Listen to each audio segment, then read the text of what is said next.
Hello, and welcome to Season 2, Episode 1 of It Matters How We Treat One Another, the Social Psychology Show. I'm your host, Matthew David Vasco. If you have subscribed to this show on YouTube or your favorite podcasting platform, then thank you. We are grateful for each and every one of our subscribers. If you haven't subscribed yet, then please consider doing so. We've got lots of exciting things planned for season 2, and you won't want to miss a single episode. This episode features an interview with Juliana Tafur of Greater Good's Bridging Differences program. We'll be talking with her about what it takes to bridge the cultural and political divide here in the United States.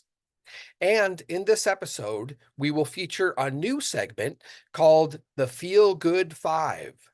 But first, our inspiring news.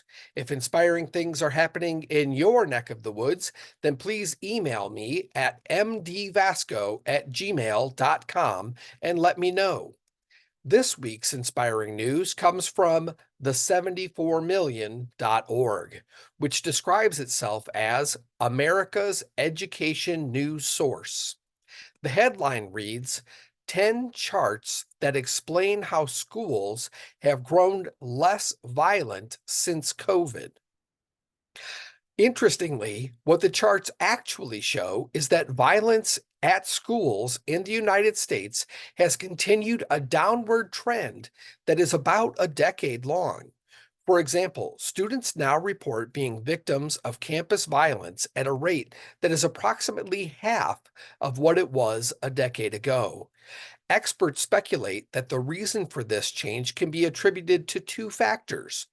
First, this trend on school campuses matches a downward trend in violent crime nationally. And second, schools have put a great deal of effort in the past decade into improving school culture and teaching social emotional skills to students.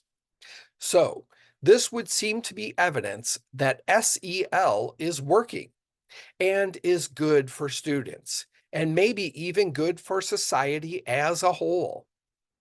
Again, if you know of inspiring news happening in your area, please email me at mdvasco@gmail.com. Thanks.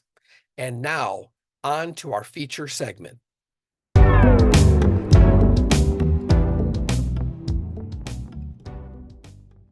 My guest today is Juliana Tafur.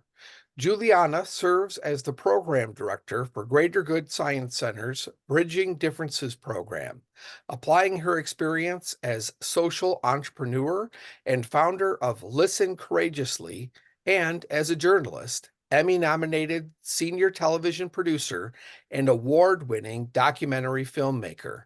Tasked with leading the Bridging Differences program through its next stage of growth and impact, Juliana creates resources rooted in science to bridge political and cultural divides. Welcome, Juliana. Thank you, Matt. It's good to be here. It's great to have you.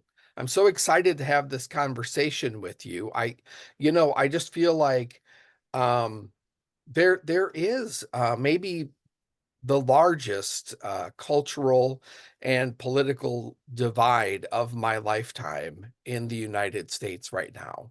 You know, I look around at how divided we are as a nation, and my heart kind of breaks, honestly.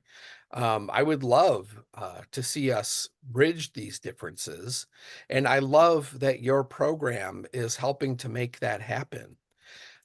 Let me just launch right into my questions, if that's okay. And that'll help us get to know you and the program a little bit better.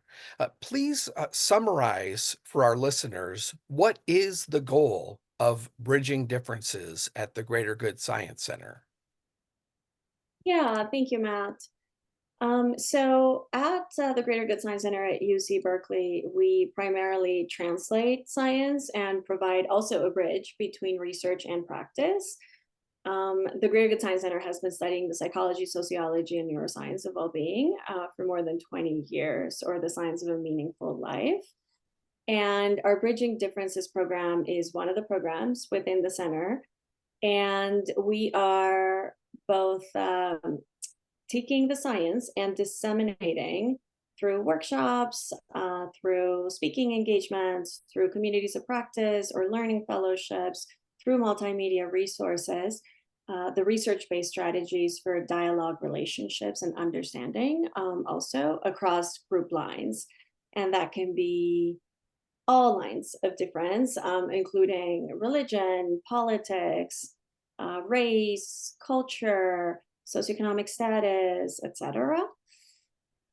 So we are focused on the science of social connection and seeking to truly expand people's sense of care and shared humanity for each other. So expand their kind of immediate circle of concern.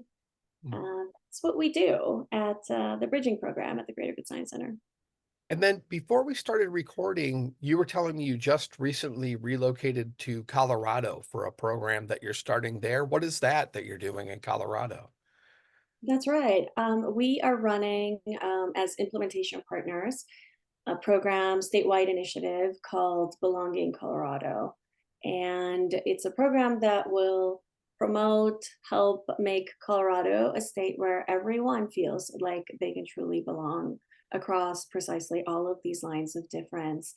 And it's a kind of multi-year initiative. And we're really excited to be kind of boots on the ground working with initially community organizations and practitioners doing good work locally. And then we have an initiative also with Grasstops leaders. And then we're hoping to engage media figures as well as other types of influencer personalities. So really exciting work ahead and wonderful to be able to get to execute it at a statewide level and use it as a case study, hopefully, to be Right. replicated.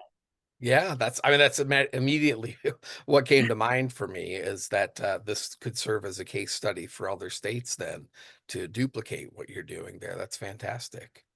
And what are a few key points that we all as citizens should learn about how to bridge differences? Yeah, I think before we get to the how, oftentimes people want to know what is bridging differences and what it isn't. Hmm. So I thought I'd maybe take a step back and take us there. So bridging differences starts from recognizing that another person or another group has their own needs, values, goals, and worldviews, just as you do. And without that recognition, truly like constructive dialogue and say nothing of problem solving is truly unlikely to happen, right? Hmm. So we're also very clear to emphasize that bridging is not persuasion. We're not trying to convert or convince others to our viewpoints. And honestly, the initial goal is not to build consensus either, right? If that happens later on, great. But we walk into these bridging conversations with the only goal of seeking to understand the other person, their lived experience, where they come from on an issue. Also, really important, bridging does not require us to abandon our beliefs or values. For a lot of people, they think that when they're asked to bridge, they're going to have to compromise. And that Hmm. is not the case, right? You do not need to give up your closely held beliefs in order to bridge. The idea is that the other person understands you and sees you for who you are and where you're coming from. I will also say that in order to enter these conversations, there is a degree of kind of modesty and humility, right? Just knowing that maybe you don't have all the answers or a monopoly on the truth, Uh, and that anyone can teach you anything, right? It's this kind of acknowledgement that maybe something in their lived experience allows me to see something differently, although I don't agree with their stance on an issue, for example, right? And then really important, there are long bridges, so difficult differences that you can bridge, but there are also shorter bridges, right? Disagreements over smaller issues or within a political party or within a group, right? So just knowing the difference of the small versus long and where you're at in your process is really important. And then lastly, for people who are having a hard time engaging with bridging differences because they may have misconceptions about what it is, it's really important to emphasize that we are not asking everyone to bridge, and we're not asking everyone to bridge at all times. So not everyone should be a bridge builder or feel compelled to bridge in every situation, because it does come with some risks, right? Especially if people are being discriminated against or otherwise being denied social power. So I just want to be clear that, for bridging differences to happen, truly kind of openness, acceptance, and respect have to be present. And I'm also hearing things like intellectual humility, listening, maybe deep listening. I hear definitely the work of your Listening Courageously organization at play here.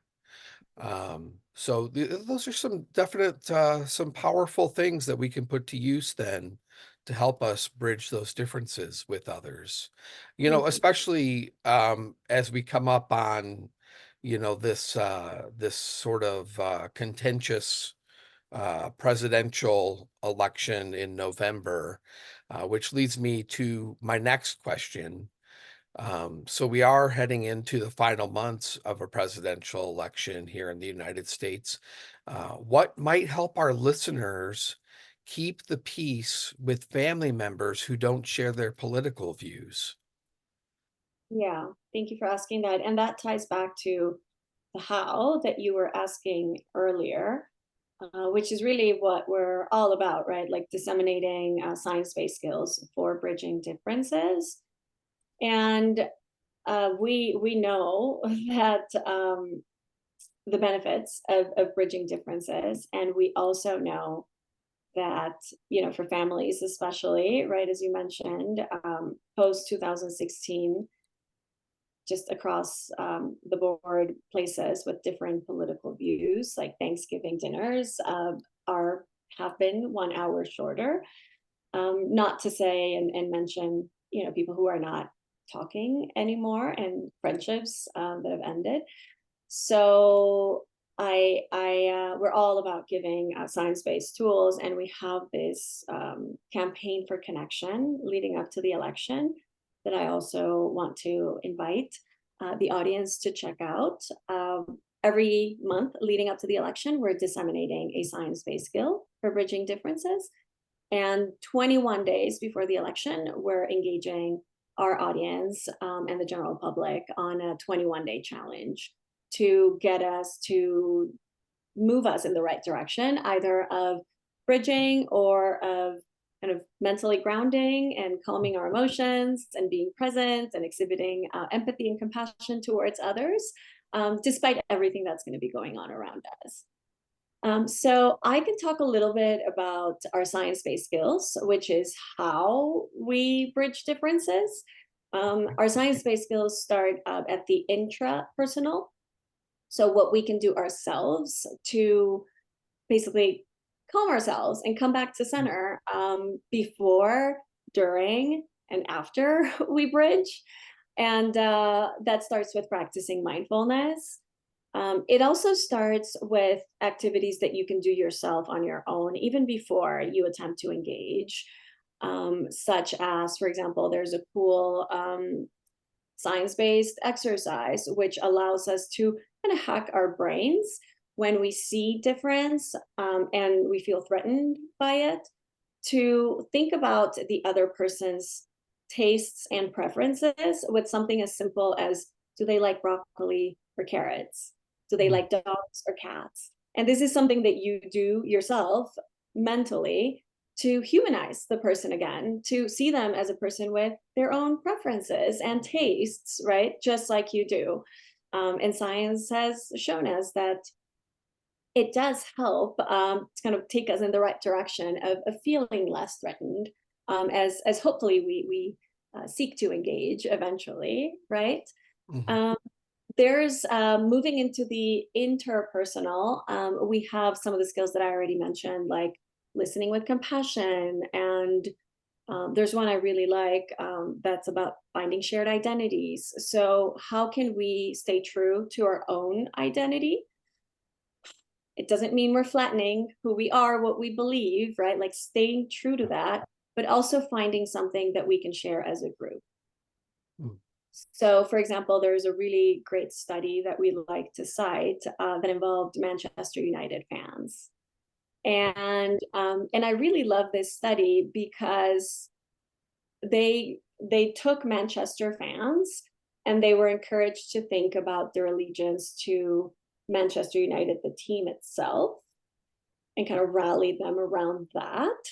And then they were sent in a parking lot, and there was someone who needed help who was wearing different jerseys, like a jersey of a Manchester United, um, the team, and a jersey of a rival team. And these people who were kind of made to think of their allegiance to the team, to the small team, were 4 times more likely to help the person in need if that person was wearing a Manchester United jersey than the jersey of Wow. a team. Hmm.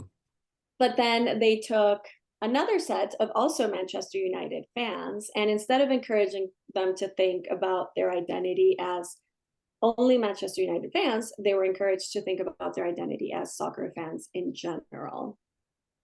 And the same thing went on. They sent them, to this parking lot, person in need, wearing different jerseys. And when they encountered the person in need, they helped the individual wearing the Manchester United jersey just as much as they helped the person wearing the rival team's shirt. Wow. So Oh, that's fascinating. it just goes to show that, like, with minor prompting, like, right, like, what do we get from our society? What do we get from the media? What do we get from our politicians about who is in our group, who belongs in our group, and how that predisposes us to truly want to help them, be kind to them, be generous to them, right? So yeah, so I love finding shared identities. That's just another one of the skills that we talk a lot about.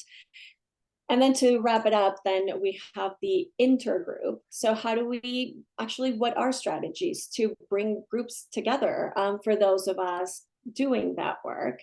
And we rely on a lot of the kind of strategies for creating the conditions for intergroup contact, and then seeking to identify common goals and kind of moving into collective problem solving. So those are the three: um, intrapersonal, interpersonal, and intergroup. Got it. Yeah, I like when our politicians remind us that ultimately we are all Americans, right? It's sort of like saying we're all soccer fans, Mhm. right? We ultimately are all for the same thing here. Our political rivals are not our enemies, Mhm. right? We just have different ideas about how to solve the same problem. You're talking about problem solving, right? We're all talking about solving problems here. We just have different ideas about how to do that. And then, speaking from a research and scientific perspective, I often hear that Americans unite around shared values. What values tend to unite people on opposite sides of the political divide? Are there things that Americans can agree upon? Absolutely. And I love the thought of uniting around shared values. And I think that is a way to truly get people to come together. And that is one of the skills that we also talk a lot at the Greater Good Science Center. So I like to talk about things like our belief in democracy. I think we can all agree that we want a democratic society. Freedom, right, is a core tenet of our American life. Community, also, like and this maybe connects with belonging, but the need to belong, or the shared value of how strongly we feel about having a supportive community. And then service, I think, is something that unites people too, independent of where you stand on the political spectrum. So those are some that I like and hold dear as well. And often when seeking conversations across difference, can find that I can find a connection with someone who I might disagree on an issue if it's political.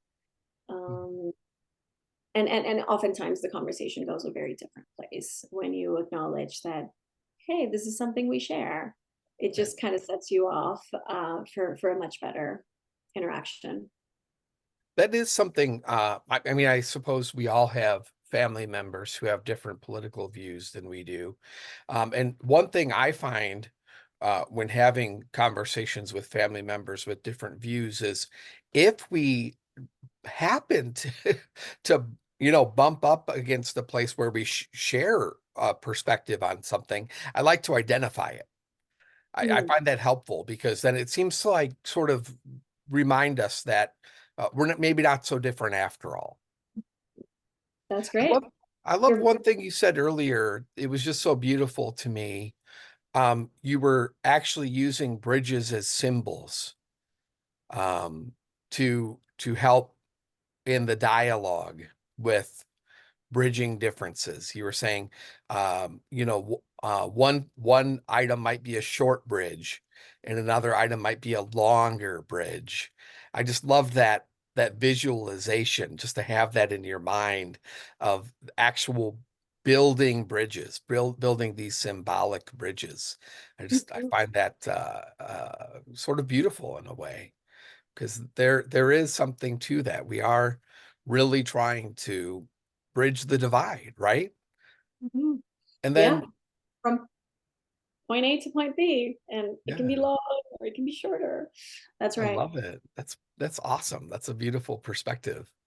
And then just my last question for the main interview here. Thinking about the future, looking down the road 5 to 10 years, what are some things that thought leaders can do? You talked about pulling different leaders from Colorado together in your work right now. How can thought leaders, what can they prioritize now that will help us bridge the political divide here in the United States as we look further down the road? What kind of things can we do now to sort of prime the pump, if you know what I'm saying? Are there things that leaders can do that um, will help us maybe become more similar, more closely aligned in the future than we are today? Yeah, I don't necessarily think closely aligned is what we're aiming for.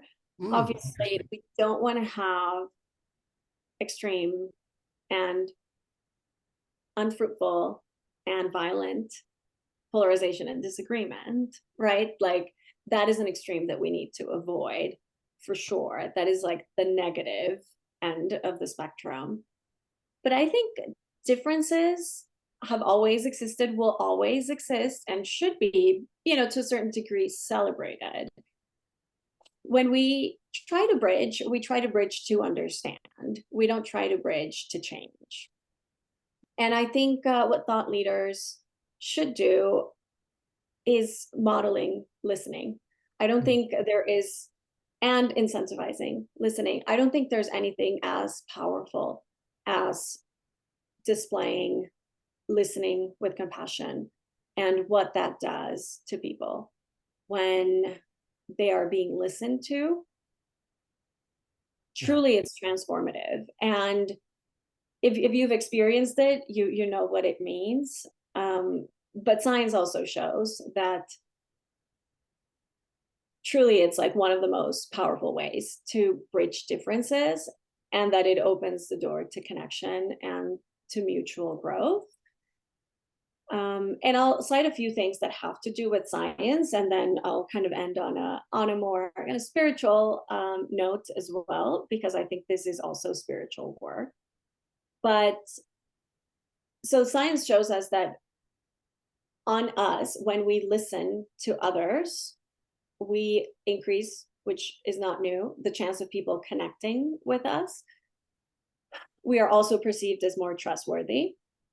And what's interesting, although it's not the goal, um, it's shown that we are more persuasive when we listen to others. Mhm. And then what happens as we listen is that people are less defensive, which is not new either. They're more open-minded to what we have to say because we've given them the grace and the time of day sometimes to listen, right?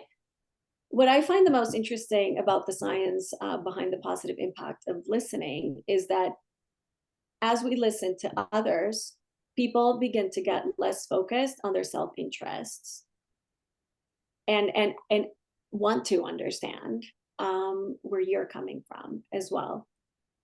There's a quote that I really love by David Augsburger in this old book called Caring Enough to Confront. And he says, being heard is so close to being loved that for the average person, they're almost indistinguishable. Mm, beautiful. And I really think that's at the heart of this, right?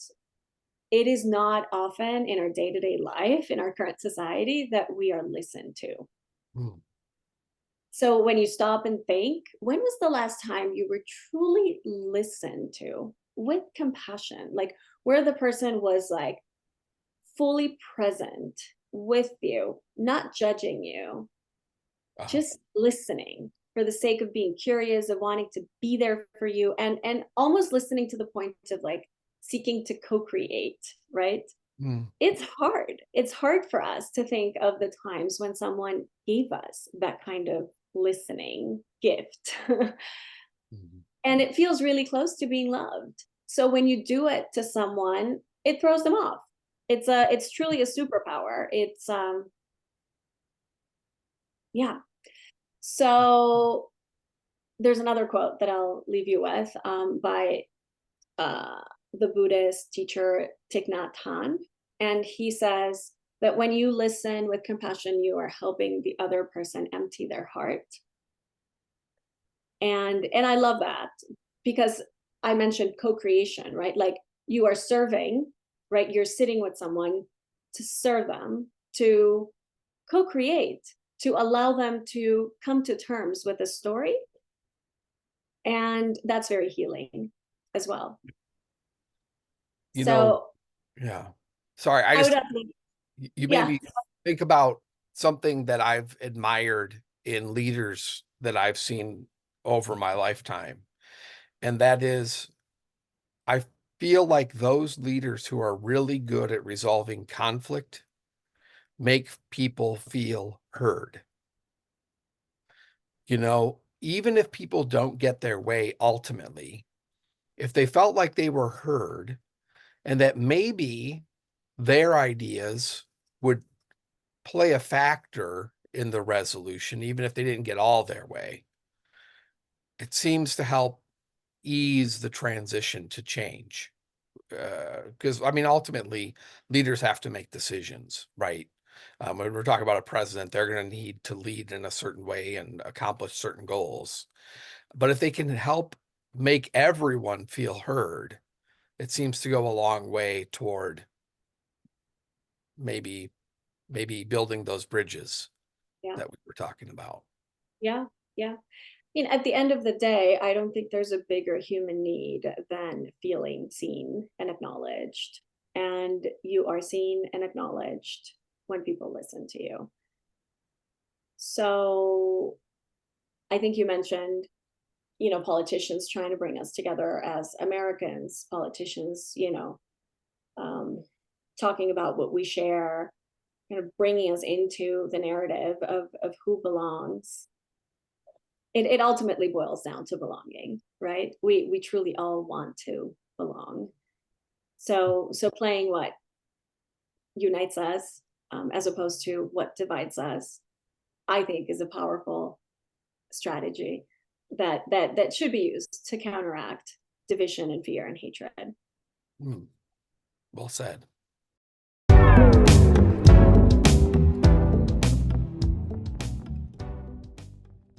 that concludes the main part of my interview with Juliana Tafur, and I'm excited to announce a new segment this season.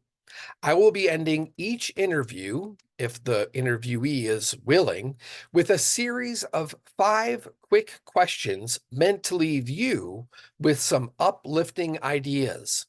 I call this the Feel Good 5. Now, here's the Feel Good 5 with Juliana Tafur.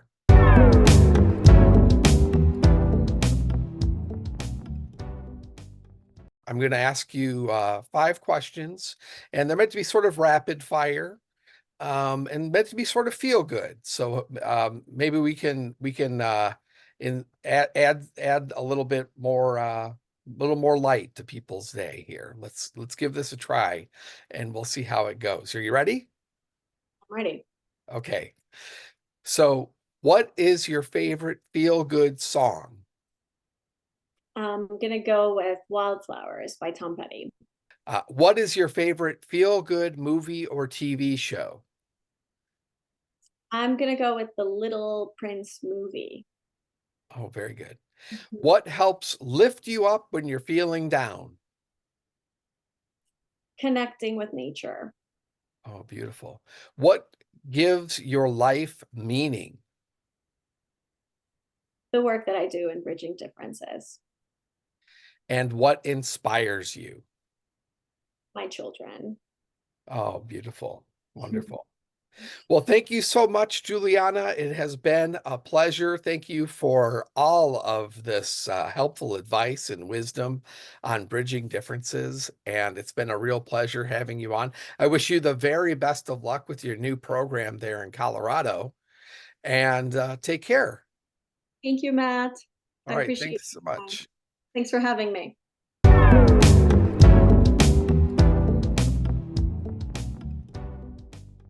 This brings us to the end of this episode of It Matters How We Treat One Another. Thank you to our guest, Juliana Tafur, for giving us many valuable tools to help us bridge differences. I want to give a quick plug for the Bridging Differences program because I have so much respect for what they do. You can learn more by visiting the Greater Good website at ggsc.berkeley.edu and clicking on What We Do and selecting Major Initiatives. You can also simply search for Bridging Differences Greater Good and find them that way using your favorite search engine. And now for the takeaway. Here are your takeaways for this episode. There are 21. Lots of great takeaways from this episode. Here we go. Social emotional learning in schools is working, and we're experiencing the added benefits of students being equipped with good social emotional skills. Bridging differences starts from recognizing that another person or group has their own needs, values, goals, and worldviews, just as you do. Bridging is not persuasion, and it is not to reach consensus. It does not require us to abandon our beliefs or values. The primary goal of bridging differences should be to seek to understand the other person, their lived experiences, and where they are coming from on an issue. Working to bridge differences takes a degree of modesty and humility. No one has a monopoly on the truth.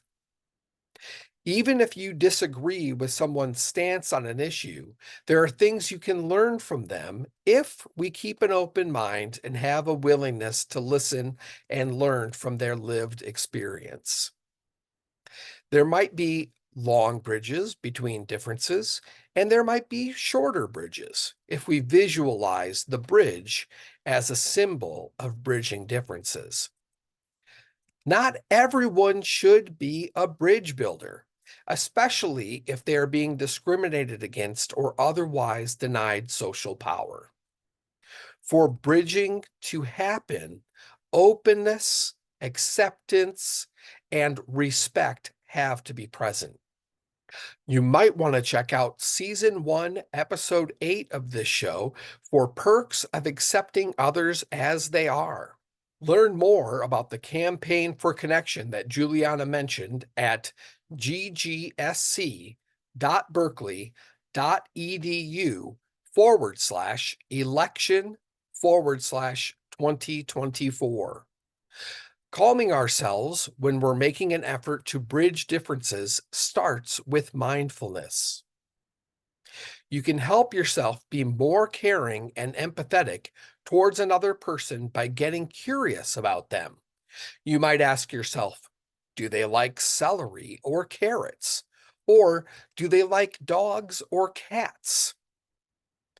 During this presidential election cycle, it can help to think of us all as Americans, regardless of political party or who people plan to vote for. Americans can usually unite around shared values like democracy, freedom, community, and service. Finding shared values can help us set up a conversation for success. When we enter into a process of bridging, it can be helpful to think of striving for understanding as opposed to aiming to change someone. When people feel truly listened to, it can be transformational and can help bridge differences. When we take the time to listen, people's defenses go down and they tend to become more open-minded. When we take the time to listen, we tend to become less interested in our own self-interests and become more interested in learning about others. If we can get others to agree to listen to us, research suggests that the same would be true about the other person. Good leaders listen. And finally, we all want to belong. Please subscribe to keep up with all of our episodes, and you can support the show by shopping our Etsy store at etsy.com/shop/It Matters Merch. There's a link in our description. And I'm pleased to be able to mention that I hope to announce a sponsor for our show during our next episode. So please keep a positive thought for us that will work out. Your quote of the week is, quote, patriotism is love of country, but you can't love your country without loving your countrymen and countrywomen. We don't always have to agree, but we must empower each other. We must find the common ground. We must build bridges across our differences to pursue the common good. End quote. That is from Senator Cory Booker. And remember, treat everyone with kindness, respect, empathy, and compassion, and try for acceptance and love whenever possible. Be well, and much love to you all.